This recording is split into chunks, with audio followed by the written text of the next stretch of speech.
Hello, hello. This is Christina Barr, and you're watching Black Tea News.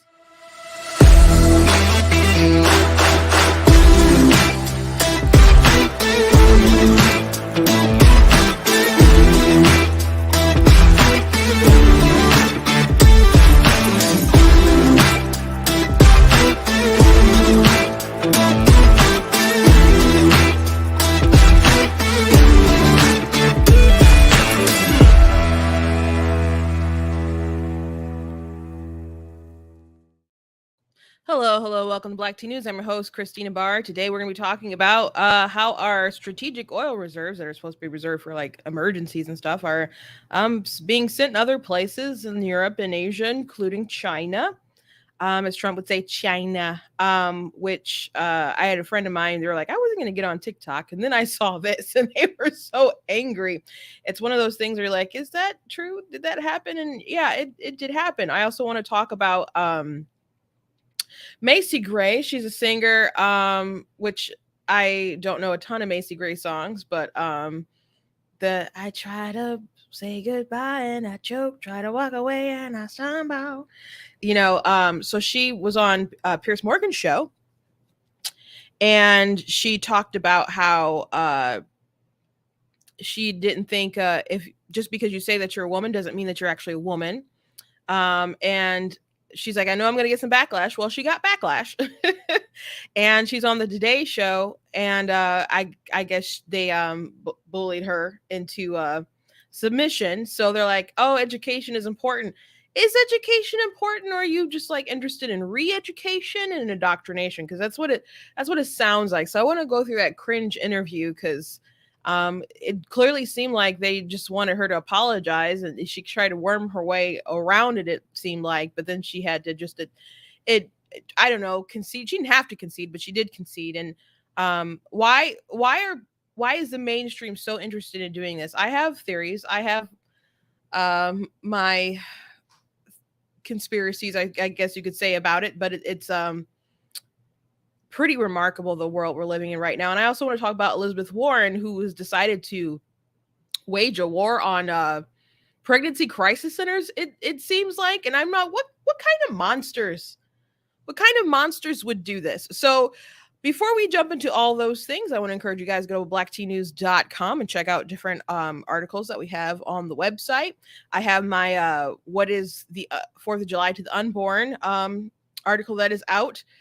And man, people got really mad. They always get really mad when you compare a slavery to abortion. I'm like, you guys use a lot of similar arguments that people made. I've laid that out before. But the interesting thing about the Frederick Douglass speech is that he relayed like the tyranny that people went through with the British. And I definitely don't think that he thought that was the equivalent of being enslaved, being a former slave himself, but he just related something awful that people went through, that people in hindsight know was very bad.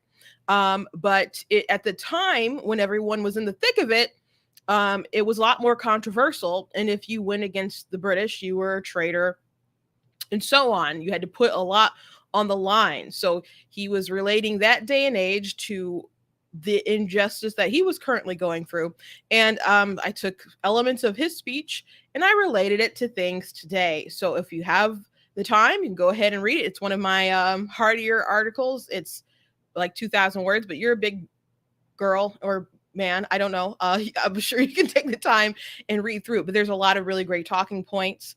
I've gotten some good feedback from some people recently. I posted one person who said, changed their perspective on abortion and some other things. I've gotten some feedback from people that said that they are more vocal about the things that they believe. And so those are the sort of, feedback that the comments that I really enjoyed to hear, because that's why I'm here. I want people to feel free to speak out about what they believe. There was a poll some time ago that 62% of Americans are too afraid to voice their real opinions, and I don't think that's healthy for our republic, our constitutional republic. So that people can't discuss certain things like the Macy Gray situation that we're going to get into today. So if you're too afraid to speak up, you can have your own private opinion, but people who are vocal and rabid about things that are clearly wrong will overtake you, and you'll wake up and say, how did our country get this way? Well, from silence and cowardice. So you can feel very strongly, but if you allow people to bully you into the ground, what's it all going to be for? So I'm glad that Black Tea News is doing something and doing the intended purpose. So check out different articles that's on the website. Please make sure that you like, that you share, that you subscribe. If you're on Facebook, make sure that you're following. A lot of people liked, but also follow, because that's apparently what they are interested in now, the follows rather than the likes. On YouTube, make sure that you're subscribing. Make sure that you're still liking, subscribing stuff across all different platforms. I'm on Instagram. I'm on TikTok. I have 2 profiles, the Black Tea News and the True Black Tea. My Twitter page is True Black Tea, and it's always black like the color, tea like the drink. If you enjoy what I do here, please consider leaving a donation at blacktnews.com/donate. I appreciate everything that you guys can do, whether it's $10, $20, $50 or more. You guys are amazing. I really appreciate people who will and have helped to fund Black Tea News. Please make sure you check out different merchandise. Got the GOAT hoodies and shirts and stuff. Got the Denounce White Supremacy, Defeat Joe Biden shirt. Got the Be Better, Not Better. And we got this cool Constitution is Glorious Liberty document that is from the Frederick Douglass speech that I just referenced, because he thought the Constitution was great, and he really didn't like the how people, even on the right, would concede that the Constitution somehow stood up for slavery. He didn't believe that. He believed it was a great document, and that the founding fathers, though obviously flawed, were brave men who did something that was worth celebrating. So check out the different stuff on the website. So you guys know that I like to start with memes and stuff. So this goes right into one of our topics. So this is a pretty famous one, a famous sort of layout anyway, from Star Wars. I think that's the second episode 2. And we released 5 million barrels of oil from the U.S. National Reserve for the U.S., right? And Biden makes a face, and she's like, right? So I think I saw them meme first before I saw the story. And from the meme, I could guess what was going on in the news. But it's one thing that you're like, gosh, that's so out there that it sounds not true. And Reuters reported it. Other people's reporting it. But yeah, oil from U.S. reserves sent overseas as gasoline prices stay high. That's a little wacky, right? More than 5 million barrels of oil that were part of the historic U.S. emergency reserves released to lower domestic fuel prices were exported to Europe and Asia last month, according to data and sources, even as U.S. gasoline and diesel prices hit record highs. The export of crude and fuel is blunting the impact of the moves by U.S. President Joe Biden to lower record pump prices. Biden on Saturday renewed a call for gasoline suppliers to cut their prices, drawing criticism from Amazon founder Jeff Bezos. About 1 million barrels per day is being released from the Strategic Petroleum Reserve. Through October, the flow is draining the supply, which last month fell to the lowest since 1986. Just FYI, this is supposed to be like for emergencies. And it does feel like emergencies as far as like how high the prices are going. But is it as like catastrophic emergencies that's going to possibly happen? Like, no, things could get worse. But we have a president who has made policies to stifle gas, to stifle our supply.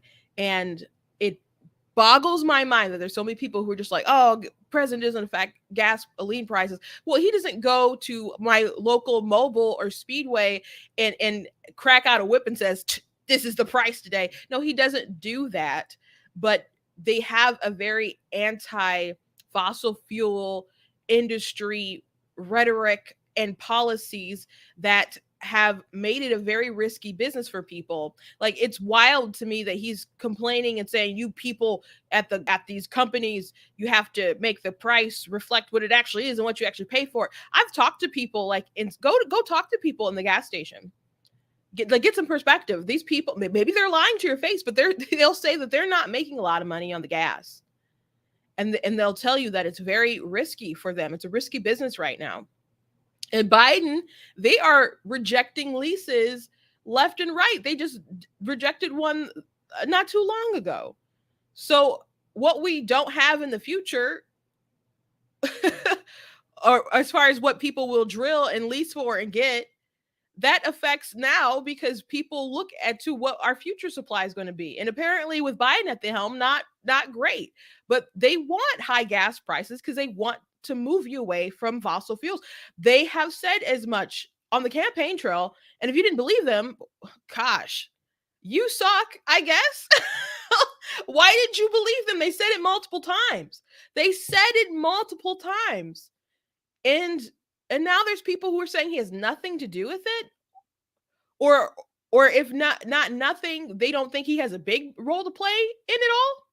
That's ridiculous. So one of the ways that they're trying to offset the high prices, because they do have midterms coming up, they're not totally unaware of that. That's why Biden's like, well, maybe we'll do a gas tax holiday, which Obama in the past has called a gimmick. Okay. And then you have releasing of the strategic oil reserve. So, and this is what's funny, because the first time he did that, a Democrat committee who runs like the fundraising stuff in comms for the Congress Democrats, can't think of, it's DCCC. That 3 C's. I can't think of what all the C's stand for, but they released an infographic of the gas prices and they stretched it out. They stretched it out very far. So they're like, oh, look at what Biden did. Ooh, when he made the prices go down, when it went down like 2 cents. So they stretch it out to make it seem like, oh gosh, look at that. When 2 cents, what is like 2 cents in the scheme of things?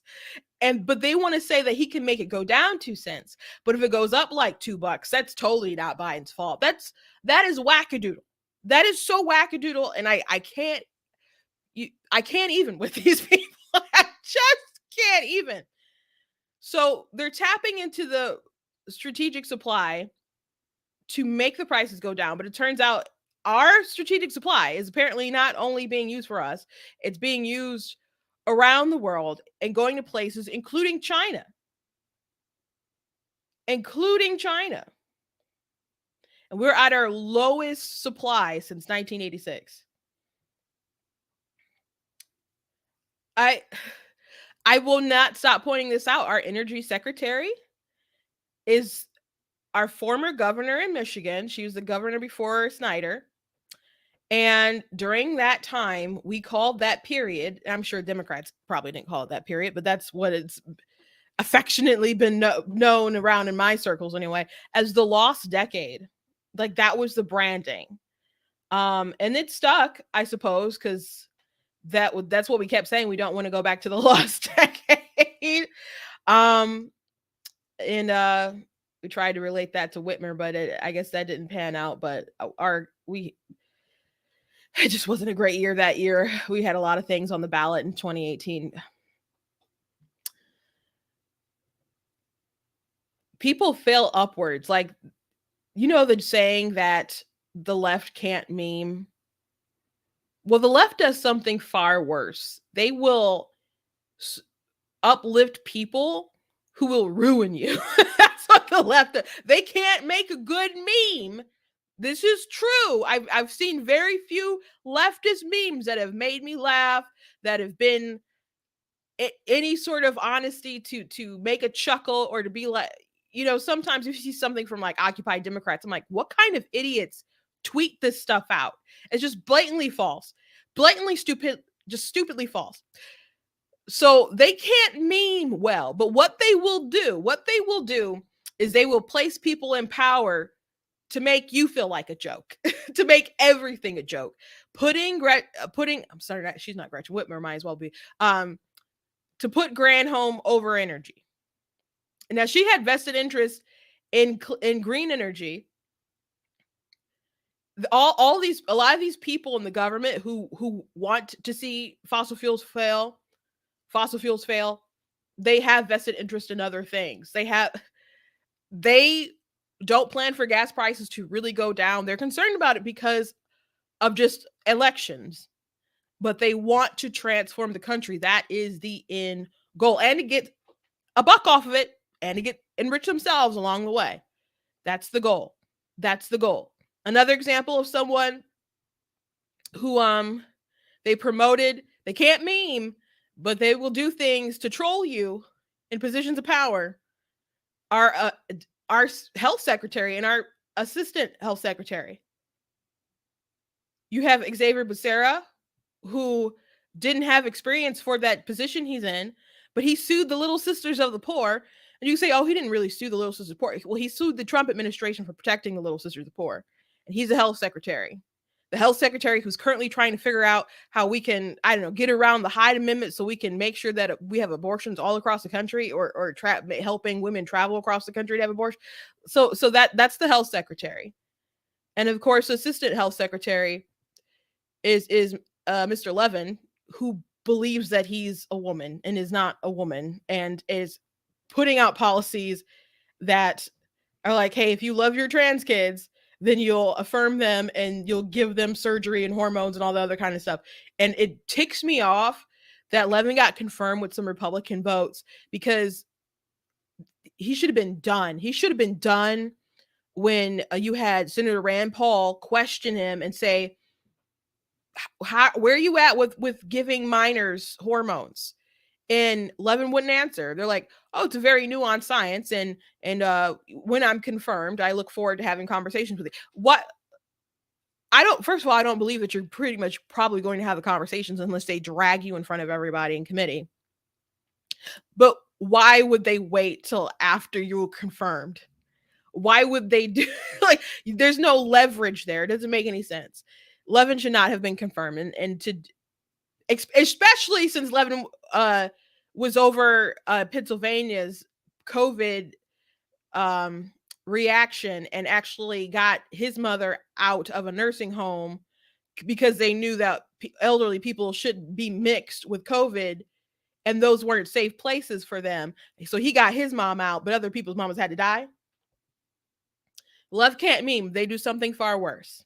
They do something far, far worse.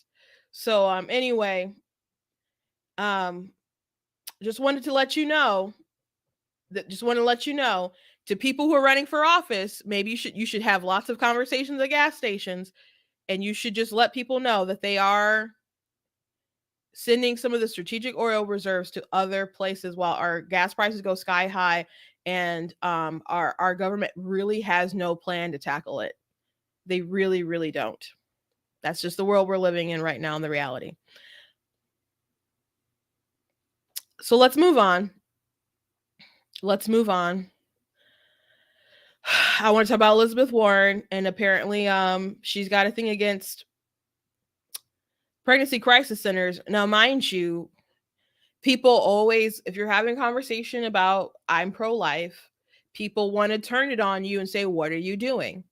Now, there are lots of pregnancy crisis centers. There's one in Michigan that actually I don't know if they're only in Michigan. I just know that one of our governor candidates keeps talking about them. But they'll help families pay for stuff for mothers for like up to 3 years.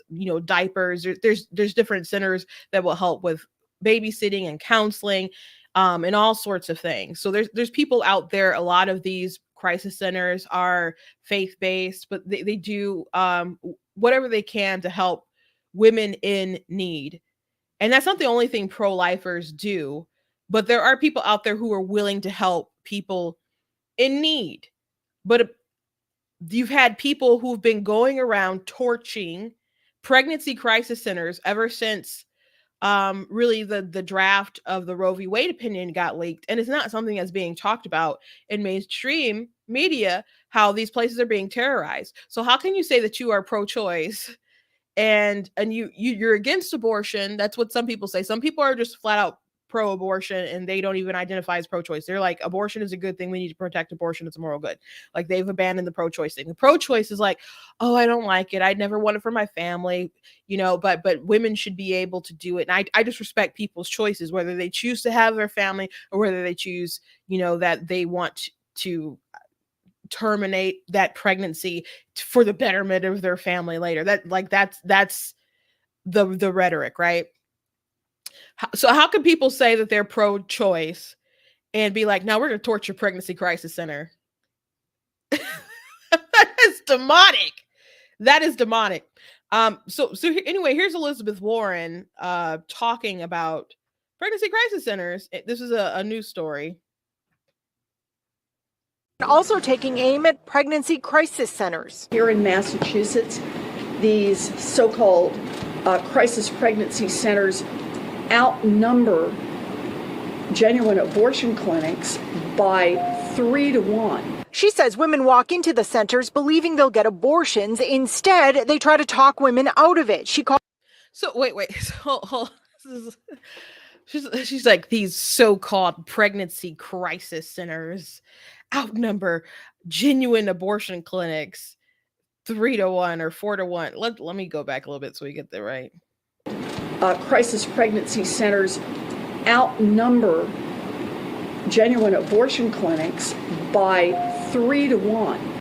Yeah, so 3 to 1. That's what she said. So, first of all, pregnancy crisis centers are different than abortion clinics. So I don't know why she even phrased it that way, as if there's some kind of nefarious thing going on. Now, apparently there are women who end up going to those centers, because there was a story in the Washington Post. That was really remarkable because they wrote it as if it's some kind of like story that's not supposed to be pro-life, but it's a story about a woman who could not get an abortion because of the Texas heartbeat bill, and then she found out she was pregnant with twins, and so she loves her babies, and now she had only been dating the guy for not too long, and he had a job at a fast food restaurant, and he was just like would spend his time skateboarding, and so now that there's a baby in their life, they came up with a plan. He decided to join the military to get benefits. They got married, and so now she's married and has 2 kids,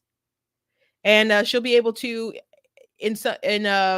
eventually like go on live on base, I think, with him. It's just gonna take a little bit of time. And so Washington Post tried to really write it as if it wasn't a beautiful thing that was happening. It was really, really bizarre. Really, really bizarre. But anyway, in that story, she did end up going to a pregnancy crisis center, but I think she just thought she was getting she didn't realize that these people would really be trying to talk her out of having a baby. So there are instances where women go to these clinics and they want a sonogram or something like that, and they don't expect to be talked out of it. Here's my problem with Elizabeth Warren and people who are really, really big advocates for abortion. Let's say that it is necessary. Let's say that it is necessary for women. Let's concede that point for a second. It should not be option A. To a lot of people, it's option A. Well, maybe not a lot of people, but there are people who say, if I get pregnant, I need abortion. Because they want to sleep around, they just don't want the baby because whatever. That's their plan. Plan A. If I get pregnant, I'm going to have an abortion. There's some people where it's option B. There's some people where it's option C. If abortion is necessary, it should really be all the way to Z. It should be to Z. It's like, did you seek any help? Could you get on WIC? Can you adopt? Can you leave it at a fire station? Can you just leave them in the hospital? Because you can do that. But there are people who adopt the baby. So like, can you make a life plan with your partner? Can you work it out? Can you, if you're in a bad domestic situation, can you call the police? Can you, whatever the situation is, there's lots of women who have very sympathetic stories. I'm not like someone who like, I try to just argue it from like a very logical perspective to be the most consistent, but I am aware, and I have heard and I empathize with very heartbreaking stories where I can understand. It's like, it's not fathomable, but it shouldn't still be a thing. So if you have to reason that you have to have one, it really should be option Z. So it's not a bad thing when a woman goes into a pregnancy crisis center and women are like, let's try to figure out how we can help you have this baby. And it's really weird that Elizabeth Warren would take issue with them being called a pregnancy crisis center, because you're pregnant and apparently you have a crisis, and this is a place that wants to help you during your crisis. It's accurately named, right? As opposed to like a group like Planned Parenthood. And Live Action has a video where there's people calling all across the different Planned Parenthoods, and they have the audio, and they're like, oh, do you have any prenatal care? Do you have any prenatal? And people are like, no, this is an abortion clinic. There's Planned Parenthoods that are closing down because of the overturning Roe v. Wade and snapback laws and other stuff like that, and they can't stay open. Now, Planned Parenthood has claimed that they do all these things. Abortion's only 3% of what they do, and how they fix the numbers, that's true. But why that is true is you go to Planned Parenthood for one thing, and they will attach like 2 other things on that. So you come in for like one particular thing, and 3-4 services have happened. So, you might come in needing, they wouldn't do a sonogram for no reason. They only do that pretty much for abortion. You might come in for a pregnancy test, and they'll give you also like a screening for an STD or something like that. And then maybe they'll give you contraception as well. So you go in for like one thing and you got 3 things done. So it's only a third of, of if you end up getting an abortion or something. I guess that'll probably be a 4th thing, but that's how they inflate their numbers. So they are an abortion factory. I'm not saying they don't do other things. I'm just not saying they haven't helped other women. I'm not saying that. But that is their goal is abortion. Now, Margaret Sanger, the founder of Planned Parenthood, she was a eugenicist. She was a terrible person, but she wasn't into abortion as much as the people who took over it, like Alan Guttmacher, who was also a eugenicist. But eventually, abortion became the focus, and even like Planned Parenthood was like, we got to make sure we double up these numbers, we got to triple up these numbers with abortion. So that's what they do. And actually, one of the presidents, I can't think of her name, but she was Asian. I don't know if it was the last president. I don't know who's the current president of Planned Parenthood right now at the top of my head, but one of the presidents that they had wanted to focus Planned Parenthood in a different direction that wasn't so abortion driven. And she had to leave Planned Parenthood over like, I don't know, artistic differences, you could say. So Planned Parenthood, you could say, they say it the way that they want to, so they can be like, well, you're planning when you are going to be a parent. But if you have a child, if you are pregnant, it's your child. They don't poof out of existence. You don't wipe them from the face of the planet. They either are going to pass through you live, or they're going to pass through you dead, and you're going to have a deceased child. So you should have had better planning. I'm not saying they can't help you prior to you get pregnant, but they are an abortion factory. So it's Elizabeth Warren's phrasing is very strange to me, but her anger, her outrage is crazy. Her outrage is crazy. She says women walk into the centers believing they'll get abortions. Instead, they try to talk women out of it. She calls it a bait and switch. They are giving it over to people who wish them harm. And that has to stop. We need to put a stop to that in Massachusetts right now. So Elizabeth Warren claims that these pregnancy crisis centers that are willing to babysit your kids, pay for diapers, help you with adoption, do whatever they need to do to help you get past that point of abortion. So it's not option A. Hopefully it's still option Z. That's where it should be, all the way at the end for this conversation. That's not right in Elizabeth Warren's eyes. So this kind of rhetoric, and her rhetoric with like, we should have, find a way to federally protect abortion, whether it's people having them in national parks and other kind of stuff. Her and AOC has said some crazy stuff as of late, but it just seems like these people worship death. Like, do I mean like a grim reaper, and they do like sacrifices on like Friday nights, like when I'm in church, like they sundown, they go somewhere to worship. I don't mean that, but kind of, I guess, like not in a literal sense, but it just really seems like they want to protect abortion. How can you come against and have an attitude about pregnancy crisis centers and say that they're meaning to do harm to women? Like, who do you think half the people are aborted are? I don't know if it's actually half, but just like there's only two options, right? You know, lots of young little women die in the womb from abortion. Not that that matters, men or women. It's wrong either way. But how? And there's women who come to regret their abortions. People who are coerced into abortions all the time. Like someone the other day said, no one is forced to get an abortion. I'm like, are you kidding me?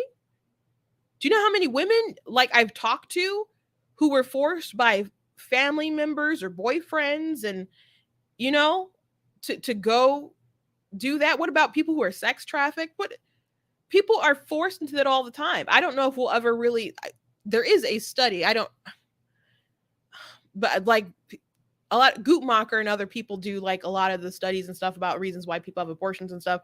I don't know if they'll ever be honest enough to really say how many people get coerced into abortion. There was one study that claimed like 60% of them. That's radically high. I don't doubt it. I don't know if that's legit, but just throwing it out there. But I know plenty of women who are coerced into it. And I'm of the strong opinion that I don't think women truly have informed consent when they have abortions. I know too many women who've gone to the clinics and they're like, oh no, we're not going to show you the sonogram. You wouldn't be able to see anything anyway.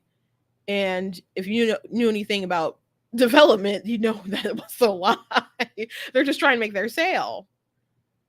So being mad about the pregnancy crisis centers and stuff, it just seems like they're so desperate to keep this institution going. But why not ask what we can do to prevent abortions? Like Biden said in 2006 that abortion isn't a right, it's a tragedy.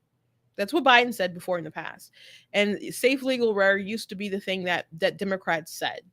But that's not what they believe today. That's not what they push today. They push abortion, no restrictions, anytime, any place, any reason. And it's not even good enough that you can get it if you cross state lines. They want to make sure that it's still protected in red states where the constitutions in the state say, hey, you can't have an abortion. They're not satisfied with that. They want to make sure that they can protect it. Instead of asking, how can we help women? It's bizarre to me that you have these companies that are willing to pay for women to go across state lines, but and they're like, oh, that's a great thing. But it's like, well, why don't you help them with maternity leave and care and all that kind of stuff, or give them raises or something that could really, really help the family? I mean, that's so dystopian to me. Like, oh, yep, we'll pay you to, or reimburse you rather. I think that's what most cases are, to reimburse you to go take care of this little problem for you so you can come back on Monday morning and be top ship shape.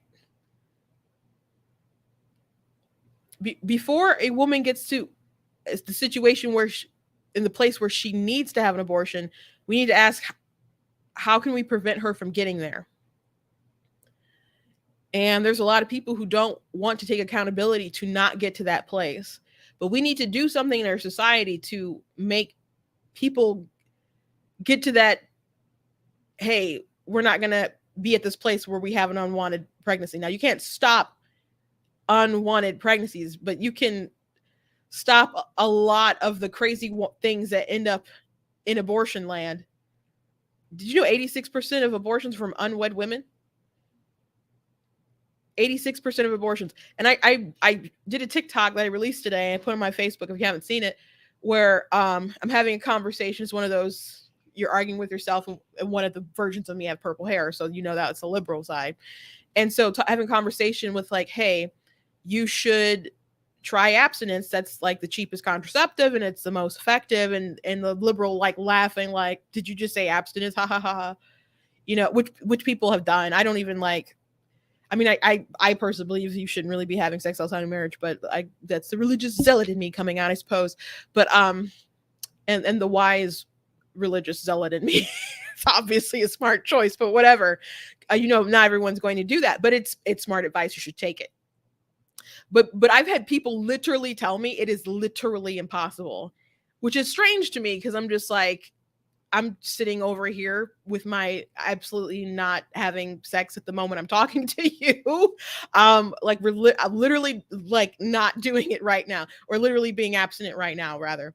But they just freak out like it's so impossible. And there's other ways to have safe sex and to not get pregnant. Like, let's be honest, there's a lot of people out here who are just riding dirty, riding raw, I guess you could say. And which if you also, I was having a conversation with my sister about this, and she's like, there must be like a rise in STDs if there's all these women who are just letting guys have sex with them without a condom. And yeah, that's on the rise too. There's people out here really wilding out, and I don't understand. But the funny thing about the abstinence thing is that now you have women upset about Roe v. Wade, and they're saying, well, we should go on sex strike. And I'm like, are you kidding me? Like, people told me it was literally impossible. Like, I know you're wrong about it being literally impossible. But now you want like sex, sleep around, hookup culture is dead because you want to boycott men because you're mad about abortion? That's wild to me. It's wild to me, but like, okay. But there's other ways. There's people who don't even really use birth control and just watch their cycle. There's only so many days out the month that you can actually get pregnant. So watch out and plan for those. And in the not so safe zones, make sure that your partner's wearing a condom. But there are things you can do to not get to that place. I know accidents happen. And sometimes children, well, you don't have sex accidents, but I mean like accidents like, you had your birth control, other sorts of things, and the child slips through, right? But that still doesn't mean that you should take their life. But there's a lot of people who are acting irresponsibly. And like I said, abortion is option A to too many people. And there's also people who are in really bad relationships, and they're with guys that they know they don't want to spend the rest of their life with. People who like genuinely don't care for them too much. And when they get pregnant, they're like, that's not an option. It's like, well, why are you sleeping around with someone who is just a waste of space, a waste of your time? I can't wrap my mind around it personally. I don't understand that. And I know there's like lots of different psychological reasons, and like women seeking approval of men because they didn't have a present father figure in their life, looking for validation and other things like that.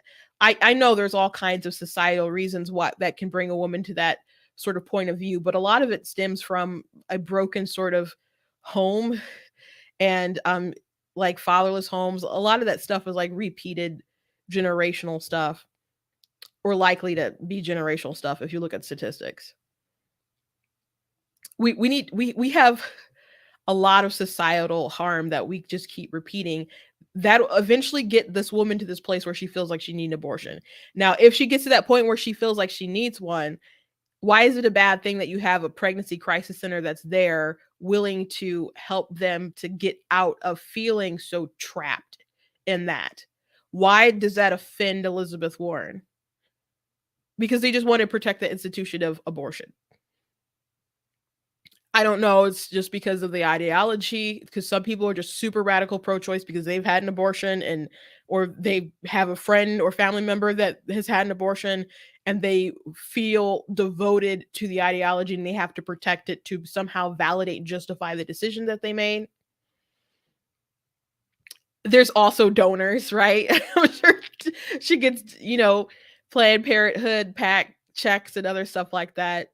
There's pharmaceutical companies, other people or universities that get fetal remains and donations so they can research and all kinds of other stuff.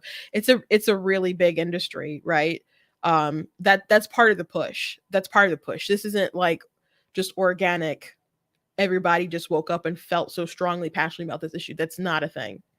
And by the way, all these celebrities out in the woodwork having these conversations and telling their stories, even like warping stories. There's a celebrity that warped their miscarriage. And I know a miscarriage is like classified as a spontaneous abortion, but you don't need to like sell your miscarriage in the abortion story.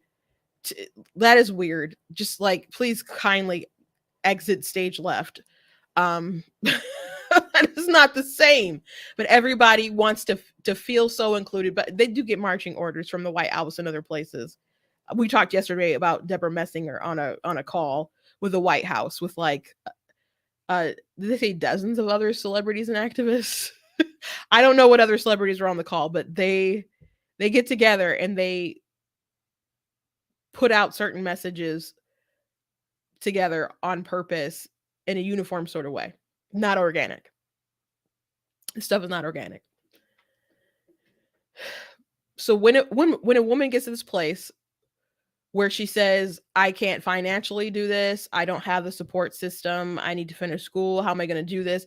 It is not wrong for people to rally around and say, you do not have to choose abortion. We want to help you get through this. We believe that you can rise to the occasion.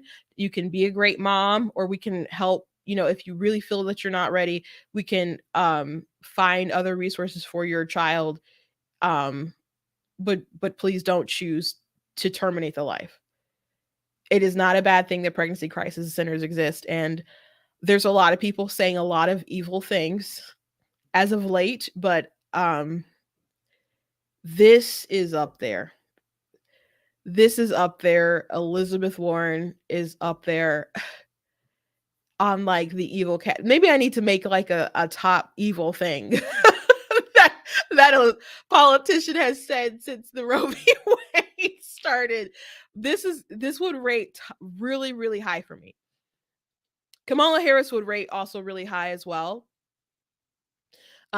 She said we need to think about your sons and what this will mean for your sons, implying like if we can't have abortion, then your sons can't be wild and out free of responsibility. I'm like, this is a sick woman, but she is a whore. That's how she got her rise to power, guys. So not totally surprised, but it is evil. It is evil. And someone I live action did a video on it, and that's how I saw the snippet. And I wrote in the comments, she's such a bad person. And then someone was like, do you have reasons for that? And I'm just like, I clearly have a reason on this video. And I was like, you know what? I'm gonna do a video for you in the morning. And they're like, oh, he's gonna take all that time to research. I said, no, I'm not typing out all this stuff, and I'm not filming anything else tonight, because it was like 9 o'clock or something like that. They ended up blocking me. And I have my second account, so I'm still gonna post the video. But I'm like, don't call me out as if I don't have legitimate reasons for not liking someone or thinking they're a bad person, and then block me so you don't have to see my end game. Homie don't play that. Homie don't play that. Okay, so let's move on. Let's talk about Macy Gray. So Macy Gray, she's a singer. If you ever saw the first Spider-Man movie, she did a cameo in there. She did the I try to walk away. Say goodbye and I choke, try to walk away and I stumble. And she also did the song for As Told by Ginger. The someone was told me the grass is much greener on the other side. So that's Macy Gray. She has a very iconic voice. Those are like all the songs I think I know from Macy Gray. I didn't really grow up listening to a lot of secular music, but that's what I know. And so she was on, I think she's like promoting a new album, and so she was on Piers Morgan's show, and she said something that she knew she was going to be controversial, but it shouldn't be controversial at all in the least bit. So here's what she said. I will say this, and everybody's going to hate me, but as a woman, just because you go change your parts doesn't make you a woman. Right. Sorry. Mm-hmm. You feel that? I know that for a fact.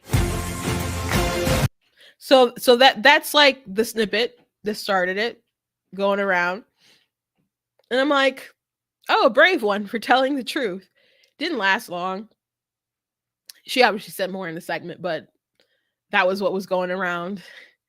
Um, and I'm sure Pierce cut that, his team cut that for the backlash that it would cause to draw the eyes on the interview, because he's been on show business for a while. That's what they do. And so people were not having it. So she knew it would cause backlash. Maybe she didn't expect the aggressive behavior with the backlash, but she was on the Today Show and she had to backtrack. She didn't have to, but she did. We're back with Grammy-winning singer Macy Gray. She came onto the music scene more than 2 decades ago, and now Macy's getting ready to drop her latest album. It is called The Reset. She is going to be performing one of the songs off that album in just a few minutes. Macy, it's good to see you. I've actually felt like I've seen a lot of you in the past few days recently. Yeah. You were on the Piers Morgan show, and there was a question about trans women. So they could just talk about the album, but of course they had to talk about this. And this was what you said in part. As a woman, just because you go change your parts doesn't make you a woman. If you want me to call you a her, I will, because that's what you want, but that doesn't make you a woman. Just because I call you a her, just because you've got a surgery, you can call yourself whatever you want. There was a wave of backlash. Okay, so why is that controversial? She actually went a heck of a lot further than I would for people. Like, I'm not respecting your pronouns, blank, period. Like, because that is helping to sell the untruth, right? So I can call you by your name, whatever you legally changed it. I'm willing to perhaps go that far for you, but to change, I don't believe anybody should really adhere to the gender pronouns, but I can rant about that a different day. So she said she'll call you a her if that's what you want, and you can get the surgeries and live your life that sort of way, but it's not going to make you a woman. And it's absolutely true. You cannot transition into anything. You are not a caterpillar going through some kind of metamorphosis. You are just doing cosmetic surgery and injecting things into your body, becoming a pet of the pharmaceutical company, which they are glad to have you, but it's not going to make you a woman, period. You are chasing a pot of gold at an end of a rainbow and that you will never be able to find. And there's absolutely nothing controversial about what Macy Gray said. Absolutely nothing. It's the truth. And she gave concessions. I will go along with it, your affirmation with the speech, because it will make you feel better, but it's not going to change the reality, and it's not going to make me believe it. So that's where she's coming from. And people don't think that's enough. They don't think that's enough. You have to believe the lie, and you have to sell the lie. And so this interview is a few minutes long to basically get to the end. I don't know if I want to play the whole thing, but it's we're not even quite a quarter of the way through it. As a result. Just tell me where you are right now on that statement. Well, I never, of course, meant to hurt anybody with what I said. I'm actually a huge. I think it takes a lot of courage to be yourself, to go out in the world and be honest about who you are. And so I think anyone who is in the LGBT community is a hero and sets an example for all of us with that, you know? So I said some things that didn't go over well, but my intention was never to hurt anybody. I feel bad that I did hurt some people, and I think it's you know, just about education. It's about conversation and us getting to a point where we understand each other, and that only happens with, you know, I've learned a lot through this. Mm-hmm. So I think that was one of the reasons it might have happened. Just it was a huge learning experience for me, and I just have a compassion for you know what I think you can like I said in there, you can call yourself you whoever you believe you are, and no one can dictate that for you or take that away from you. You know. So this is cringe and really kind of painful to watch. Which is like, oh, it's about education. People don't want you to be educated. They want you to be re-educated. They want you to be indoctrinated, and they don't want you to question it. They don't want you to question. They don't want Matt Walsh, who did the documentary "What is a Woman," when he just literally is going around asking questions like, "What is a woman? Can you define that?" And people like couldn't define that, wouldn't define it. They're like, well, it's whatever you feel like. If how you identify just makes you what you are, then Trump is still the president. And why is that strange old man in the White House? Like, just because you identify a certain way doesn't mean that everything stops because it's what you believe and you're living your truth. There's only one truth. There's a great scene in the film when Matt's like, you know, what is a woman? Like, a man is a man, a woman is a woman. And she's like, according to what? He's like, the truth. He's like, the same truth that me and you are sitting in this room, and the person he's talking to is just like, no. I'm just like, there's no truth that you're both sitting here in this room. Like, they reject the idea of like an absolute truth. And so she said, if you can believe what you want to believe, and that's still not going to be quite enough for today. No. I think life is an education process. The more you sit with people, the more you talk to people, it changes your perspective. So has your perspective changed, do you feel? I've learned so much, and I think you know, being a woman is a vibe, and it's something I'm very proud of, and it's very precious to me, and I think that if you in your heart feel that that's what you are, then that's what you are, regardless of what anybody says or thinks. You know what I'm saying? Okay. So, but yeah, I've learned a lot, absolutely, and I'm glad I did, because now I know. Well, thank you for clearing that up, because I think people got confused, and people sometimes you realize that through education you feel differently about things. That's psychotic. And not Macy Gray. It's too bad she got bullied into that. But talking about the host, who's the interviewer, asking those questions. And she's like, oh, thank you for clearing that up, because, you know, sometimes people get confused. Macy Gray wasn't wrong. Macy Gray was not wrong. So thank you for changing your opinion. Thank you for rearranging your belief system. Now that you see how angry we are all are. That's wild. That is wild to me.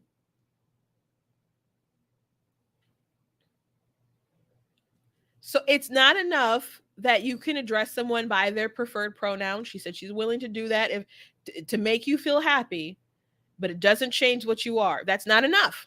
It's not enough. You have to sell the lie. You have to change the reality. You can't change the reality, but everyone has to affirm what isn't true. And if someone says otherwise, the jig is up. The jig is up. So when like Disney and people try to say, like, put like the scene in Baymax and stuff, and I've mentioned this thing so much over the past like 2 weeks, when there's a trans man buying pads, and clearly a trans man buying pads, and even has like the LGBT, the trans shirt on, and people say it's not a big deal, and it's like, why is it in there if it's not a big deal? Like, would you be okay with taking it out? And they said, no, it needs to be in there because we need representation. It's like, well, why do you want the representation? Now, the answer is simple. Actually, the new Thor movie is coming out tonight, and Natalie Portman was asked how gay it is, and she says it's so gay. And the director, Tahiti, I think that's his last name, but what Tahiti, I can't think of his name. I can like kind of see it, but I can't think of it, how to say it. But he did the Ragnarok movie, which was enjoyable, but still wasn't like a good Thor vibe, nor did it respect the gravity of everything happening in the story. But I mostly forgave it because I did think it was overall entertaining.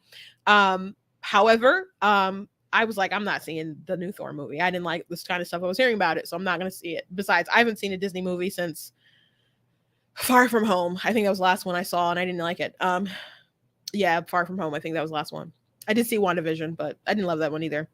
That was the last Disney thing I saw. Because I think Disney is an evil company, but I'm not gonna go into my whole rant today. But in an interview, he said, we need to get to a point where, and you see something on screen and it's two women kissing or something like that, and it's just normalized. And he likes putting the stuff in like big blockbuster films because they're trying to normalize stuff. Now, I think that is a different topic than the trans topic, but I just wanted to let you know that Disney does have a particular agenda, and they put stuff in films because they want it to be normalized. It's not just about representation, it's about getting everyone to a place where everyone just accepts that this is what it is. That's their agenda. And you can be okay with the agenda or not okay with the agenda, but I just want you to know that there is an agenda.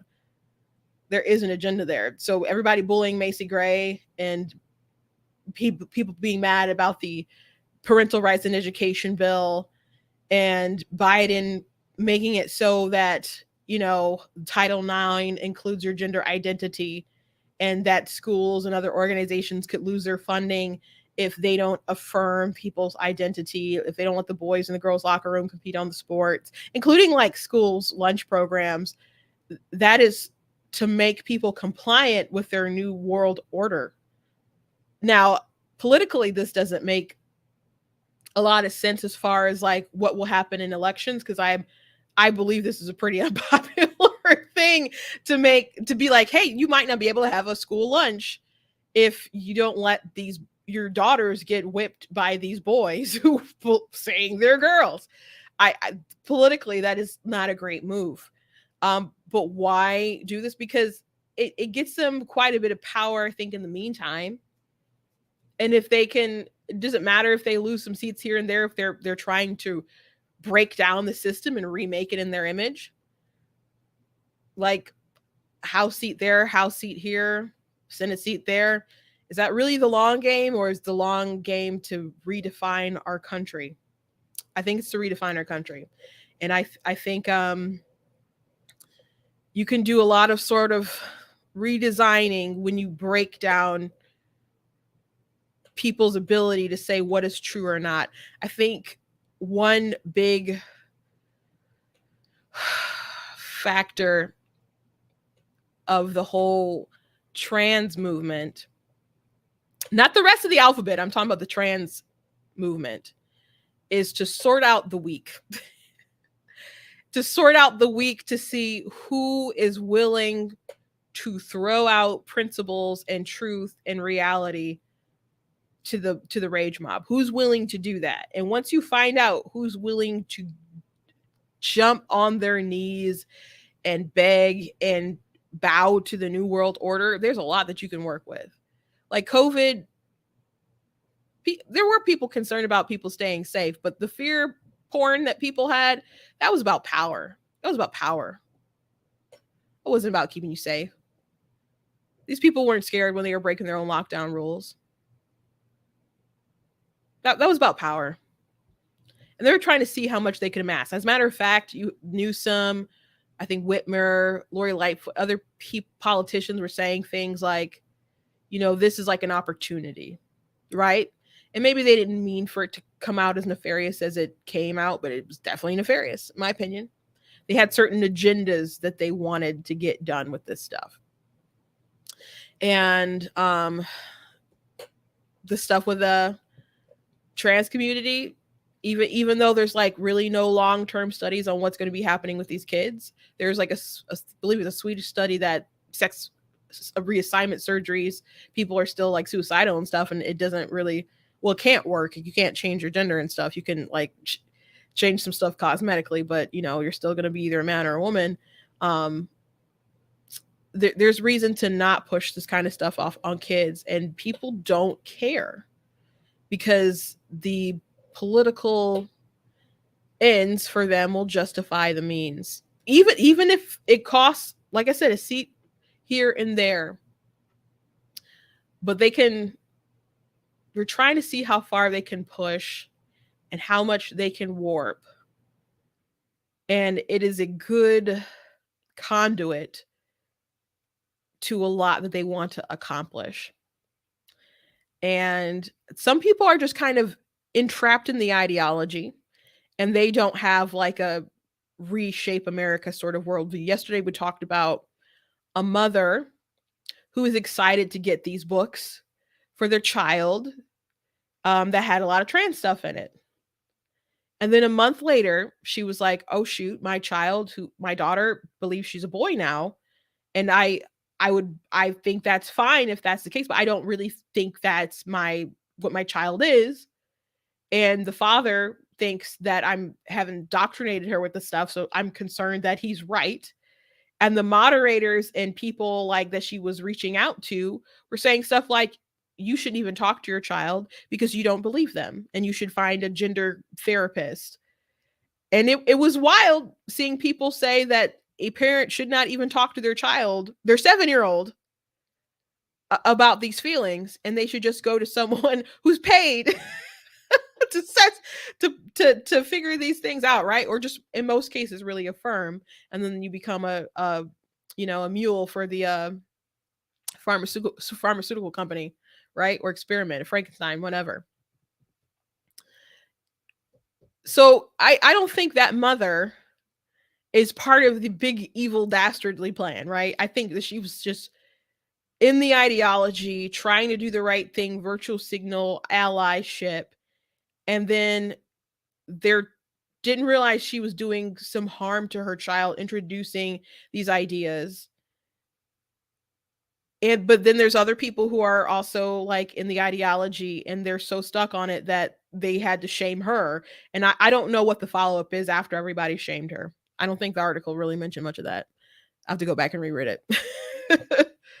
So I don't think every parent, every person a part of the cabal is like really into the whole bring down America stuff. But there's people who are making people and pushing people who feel that way for a political end. And we're getting kind of late in the hours, but so we'll have to talk about this more at length at another time. But I really think it's a good way to suss out people who are to see who they can silence. And with hate speech laws and other stuff that they got going on, it's a good way to crack down on people they don't like, especially conservatives, especially Christians. Especially conservatives, especially Christians. How many like Christian institutions are they going to be able to go after until there's just like loss? You bring stuff to the Supreme Court and you're like, oh, this stuff doesn't affect Christians because of religious liberty, blah, blah, blah. I don't think people should have to always go to the Supreme Court to be able to protect their rights or whatever. But hey, it is what it is, I guess. But people do get targeted. And there will come a day, or could come a day, perhaps in the near future, when the court leans another way. They're trying to pass the Equality Act that, would supersede some religious liberties, or try to. And if you complain about it, they're like, oh, you guys are just bigots. It's like, how can you guys claim inclusion when you want to exclude people or bully out of their faith? That's not inclusion. That's just tyranny. You don't care about inclusion, you care about tyranny. And you know what? You cannot get things like communism to take root in a nation unless you really, really start tearing down religious values. And it's been a story that's been repeated time and time again. Read a book like Torches for Christ. It came to like Romania and was like, you know what? We can work with you guys. But first they try to water down where you stand. And then they're just like, we're going to totally shut you down. So that's where I'm thinking a lot of this stuff is going. I don't think it's much of a conspiracy, but I'll have to pull the pieces a little more closer together at a later time. But I got to go. For now, I got to go. Thank you guys for joining me today. I hope you guys enjoy the show. If you like what I do here, please consider leaving a donation at blacktnews.com. Please make sure that you're following me across all my social media. I'm on Facebook, I'm on YouTube, I'm on Instagram, I'm on Twitch. All my handles are at Black Tea News. It's black like the color tea, like the drink. The only one that is different is Twitter. That one is at True Black Tea. And I do have a second TikTok account that is also at True Black Tea. Make sure that you guys are looking at different articles that I have on my website. Like I said, I'm really proud of my Frederick Douglass one, like the what is the 4th of July to the unborn one. A lot of good comparisons for slavery, and people hate it. People hate it because we recognize slavery as a very evil and terrible thing. They don't want to think that abortion is somehow morally equivalent. In my opinion, I actually think it's worse, but that's a discussion for another day. Michael Knowles was debating people about it being worse, and I wish I could have saw that discussion. I don't know what platform he had it on. I don't know if it's online or not, but I was curious what his points were. But check out different merchandise that we have, like the "You Are Not That Special" shirt. We also do have those in cute little mugs. I do also write books as well. If you guys are interested in any of my writing merchandise, I've got Super Kid and Super Kid 2. Those are really good chapter books. You guys can check out. If you go to blacktnews.com, hit the merchandise button. There's a banner that'll take you to my book website. I do also write things for young and new adults, like vampires, werewolves, mermaids. I got historical fiction fantasy books. Where is it at? I don't know if I have it in here. I don't see it.